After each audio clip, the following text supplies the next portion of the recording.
Qué alegría saludarle en este nuevo día para estudiar la palabra de Dios. Recuerde que estamos estudiando un folleto muy lindo, muy interesante, la promesa, el pacto eterno de Dios.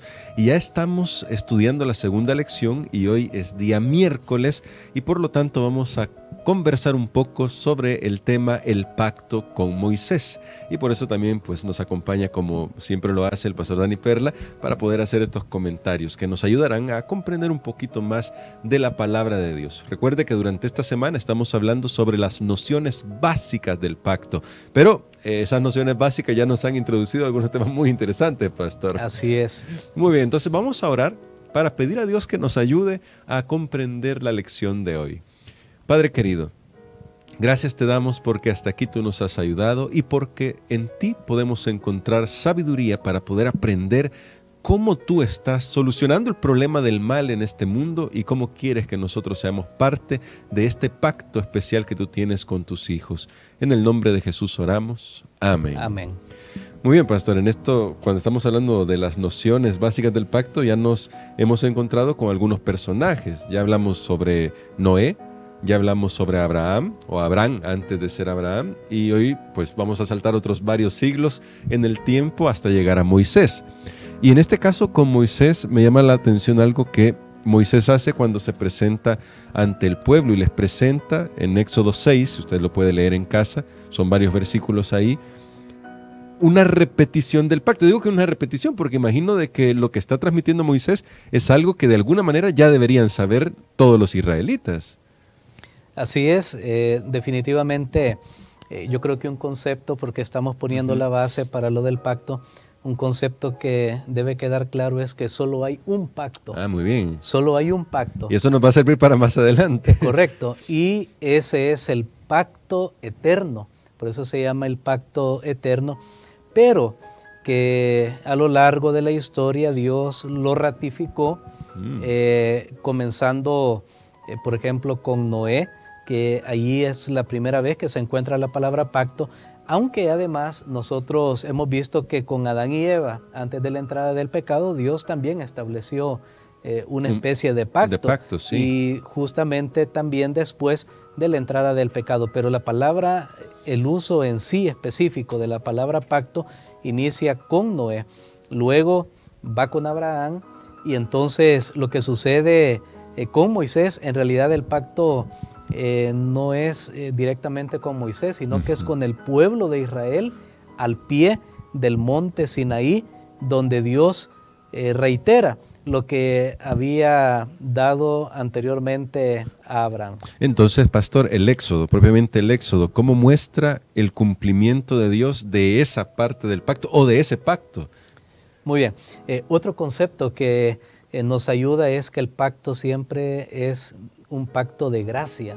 Y aquí tenemos una prueba que definitivamente el pacto que Dios hace es un pacto de gracia. Voy a volver a retroceder un poco, claro, y recordar la primera lección. Cuando Adán y Eva pecaron, ¿quién los buscó? ¿Quién buscó a quién? Sí. ¿O buscó Adán y Eva a Dios o Dios los buscó a ellos?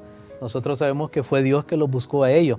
Ahora, antes de llegar al pie del monte Sinaí, el pueblo de Israel tuvo que ser liberado de la esclavitud egipcia. Así es. Entonces nosotros podemos ver que nuevamente es un pacto de gracia, porque no es primero que Dios los llama y les dice, mira, yo voy a hacer un pacto con ustedes y luego los libero. No, sino que Dios primero los libera y después ratifica el pacto que había hecho con Abraham, porque ahí Dios está diciendo, yo cumplo mi pacto. Yo le prometí a Abraham que iba a ser una gran nación, que él iba a ser una bendición. Ahora ustedes han estado esclavos en la tierra de Egipto, y esto me lleva a un tercer concepto. Muy bien. Y el tercer concepto es que Dios tiene que ratificar estos pactos porque hay unos periodos ahí de transición que parece que se pierde esa relación entre Dios y el ser humano. En este caso, después del diluvio se perdió mucho y entonces Dios escoge a Abraham. Después de Abraham viene la esclavitud egipcia del pueblo de Israel, y entonces ahí se pierde mucho. Entonces Dios lo llama y vuelve a hacer un pacto con ellos. Creo que esas son las nociones básicas, hermano Gerson, para poder entender cómo es que hay una continuidad del pacto, nunca una desconexión del pacto anterior. Más bien el pacto se reafirma e incluso, como veremos el día de mañana, llega a su punto culminante. Bueno, me llama la atención, ya se está adelantando un poco el pastor, pero por hoy, como usted menciona, ya que el pacto no es que cambie el pacto, porque ya ese concepto quedó claro, es un solo pacto el que Dios tiene, pero si es un solo pacto, entonces, pastor, ayúdenos a descubrir los paralelismos que hay entre lo que Dios le dice a Moisés y al pueblo de Israel y lo que le dijo a Noé, por ejemplo. ¿Qué paralelismos hay, siendo que es un solo pacto? Muy bien, para eso me gustaría que fuéramos a la Biblia y encontremos en el libro de Éxodo el capítulo 19, aunque también cuando Dios se le aparece a Moisés, por eso se le dice el pacto de Moisés, porque Dios primero le dice solo a él lo que tenía la intención de hacer. Pero vamos por cuestión de tiempo a Éxodo capítulo 19. Y vamos a leer los versículos 5 y 6. Muy bien, dice Éxodo 19, versos 5 y 6. Ahora pues, si dais oído a mi voz y guardáis mi pacto, vosotros seréis mi especial tesoro sobre todos los pueblos, porque mía es toda la tierra. Vosotros me seréis un reino de sacerdotes y gente santa. Estas son las palabras que dirás a los hijos de Israel. Muy bien, aquí tenemos nosotros la mención de pacto. En realidad Dios le llama mi pacto, porque es Él el que inicia, siempre es Él el que toma la iniciativa de la relación con el ser humano. Y aquí Dios le dice, ustedes van a ser mi especial tesoro sobre todos los pueblos. Y una de las claves del elemento del pacto es cuando Dios dice, yo seré su Dios, ustedes serán mi pueblo, porque eso enfatiza la relación que Dios quería tener con sus hijos. Así que son algunos de los elementos que tenemos aquí. Es una relación especial.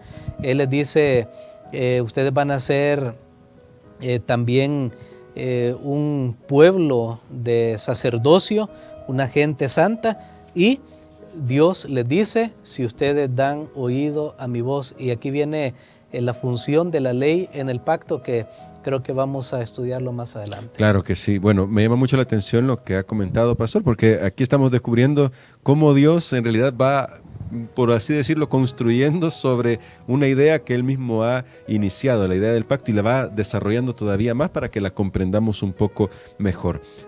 Quizás para finalizar, pastor, para que lo tengamos en mente, aquí cuando Dios habla con el pueblo de Israel, está hablándonos a todas las generaciones de esa relación especial que quiere tener con nosotros, esa relación de pacto que Él inicia. ¿Cómo podemos nosotros aprovechar esa relación de pacto? Y luego de su intervención tal vez nos puede ayudar a orar para que podamos entrar en esa relación de pacto. Bueno, nuevamente lo que nosotros hoy podemos comprender es que Dios quiere tener una relación especial con el ser humano, y en este caso con usted, conmigo, con cada uno, una relación especial. En el tiempo antiguo, y esto nos ayuda un poco, recordemos que la palabra pacto también se usaba para tratados o convenios entre dos seres humanos, y la Biblia habla de ese tipo de pactos, pero más que todo, el pacto que la Biblia menciona es el pacto entre Dios y el hombre. Pero ahí vemos que hay una desigualdad, porque Dios, es creador, el ser humano es la criatura, no tiene las cualidades de Dios. Dios es infinito, el ser humano es finito, es limitado, pero aún así Dios quiere establecer un pacto. Y algo que yo creo que nos ayuda, porque a mí me ha ayudado para comprender el gran amor de Dios, es que, por ejemplo, en tiempos antiguos, digamos que un rey establecía un pacto, un tratado con un vasallo, con un súbdito, el rey ponía todas las condiciones y al súbdito le tocaba nada más que las obligaciones, la obligación de cumplir. Ahí no había una relación de amor, nada, o cumples, o sufres las consecuencias. Pero en la relación entre Dios y el hombre, aunque Dios es infinitamente superior, Él quiere tener una relación especial con nosotros, que nos considera como un tesoro, no nos ve como inferiores.